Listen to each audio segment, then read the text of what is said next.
نحمده ونصلي ونسلم على رسوله الكريم أما بعد فأعوذ بالله من الشيطان الرجيم بسم الله الرحمن الرحيم رب اشرح لي صدري ويسر لي أمري واحلل عقدة من لساني يفقهوا قولي ربنا آتنا في الدنيا حسنة وفي الآخرة حسنة وقنا عذاب النار آمين بجاه سيد المرسلين صلى الله عليه وآله وبارك وسلم۔ سورہ رحمان کے آخری رکوع نمبر 3 کا آغاز ہے۔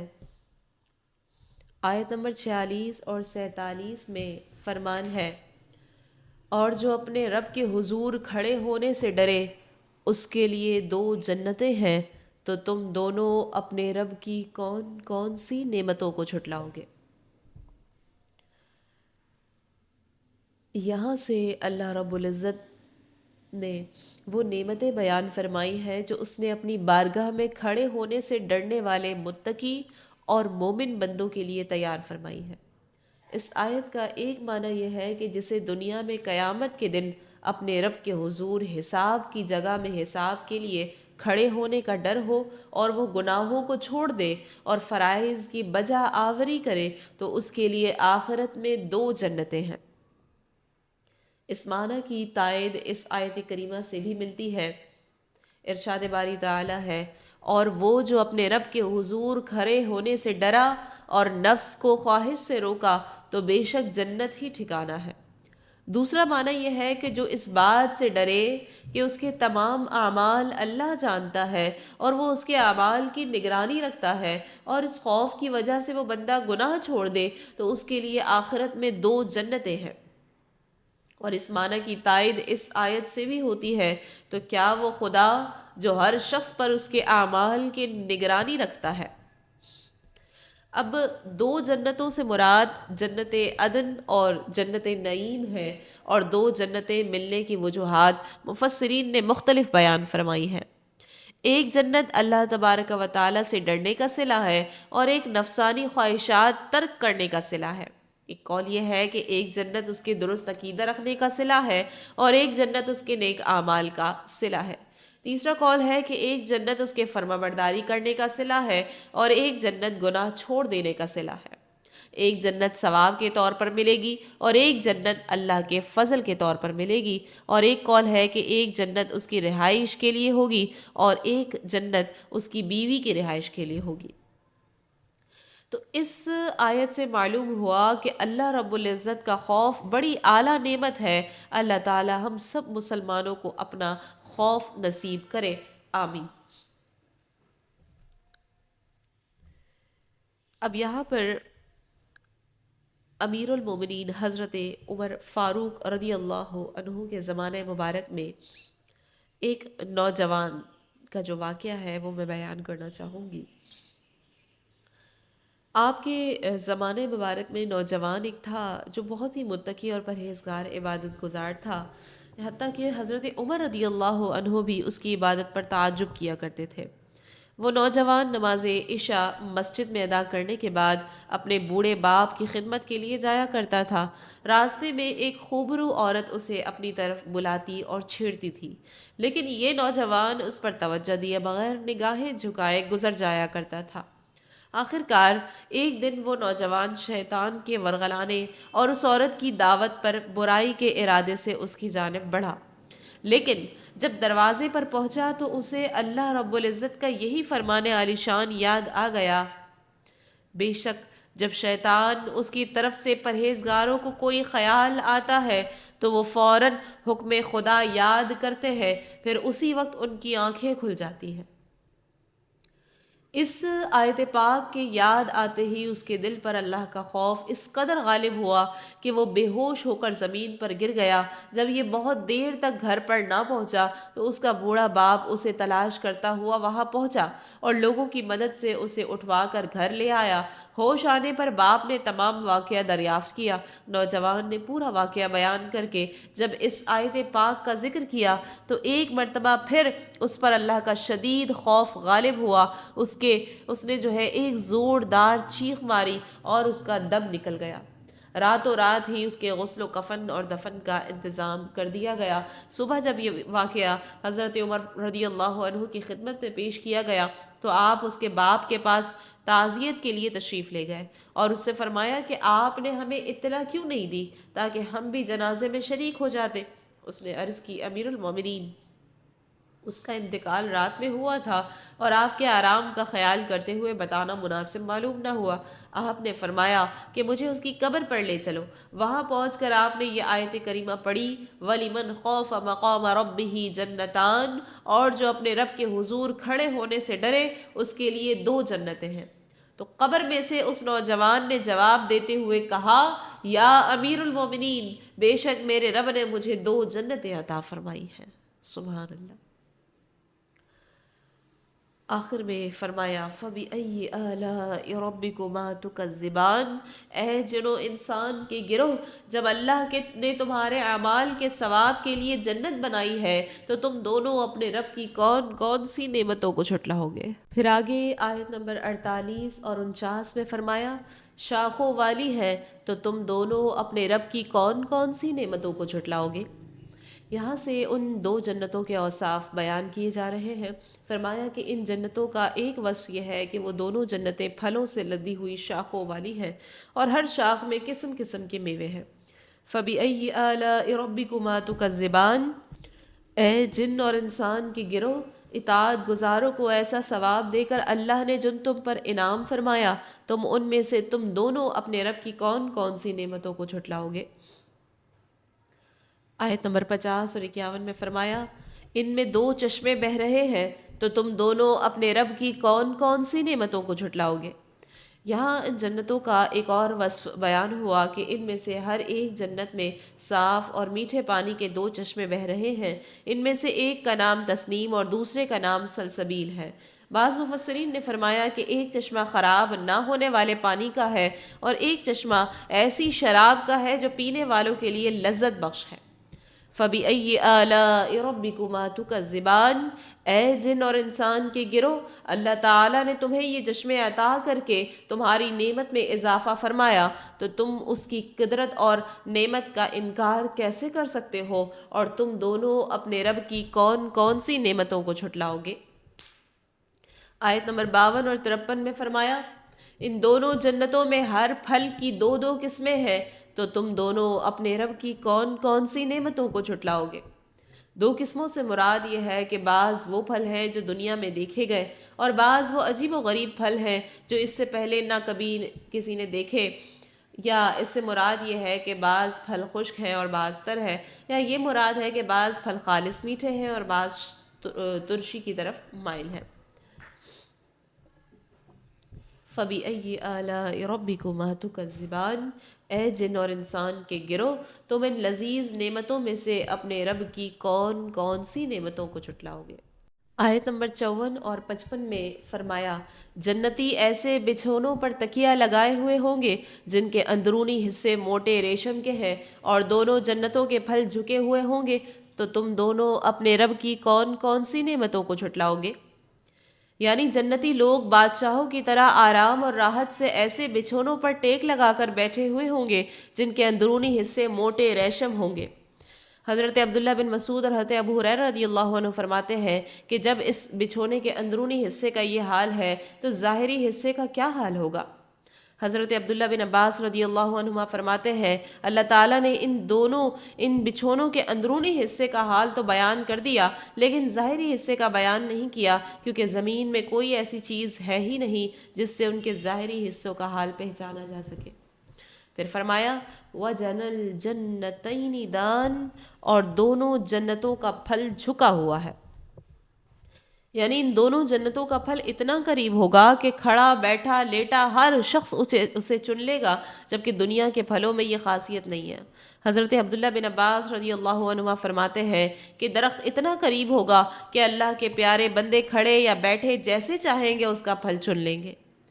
فَبِأَيِّ آلَاءِ رَبِّكُمَا تُكَذِّبَانِ، اے جن اور انسان کے گروہ، ان لذیذ اور باقی رہنے والی نعمتوں میں سے تم دونوں اپنے رب کی کون کون سی نعمتوں کو جھٹلاؤ گے؟